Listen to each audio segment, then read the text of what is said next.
there are two ways of looking at it. One is China-specific, which is there's a political dimension to it. Jack Ma probably is being sort of pushed back in terms of his power and influence, and that could be, one part of the story. But the second part of the story, beyond China and beyond Alibaba, is the general regulatory pushback that is inevitably coming toward the tech sector and the fintech sector globally.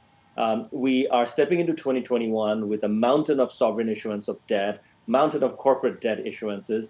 And on top of this, we don't want more and more debt bubble to be built.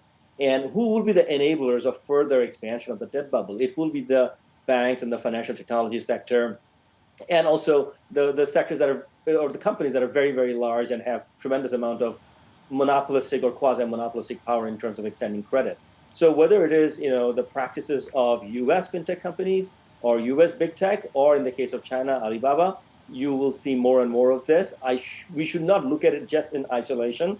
I think worldwide regulators are not happy with the clout and the reach of financial technology companies. They took a lot of measures to rein in banks 10, 11 years ago after the aftermath of the global financial crisis.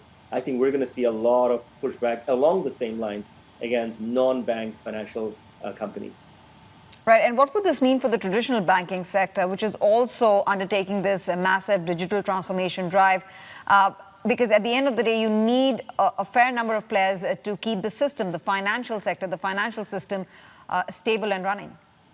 Tanvir, I think a common thread among regulators over the last, say, 5 to 7 years has been that they don't want to come across as getting in the way of financial innovation. Hence, they have encouraged non-bank financial companies to flourish and prosper and sort of, bringing them toward the, more formalized part of the economy instead of being in a wild west of the world, so to speak. So regulation, but at the same time, don't discourage innovation.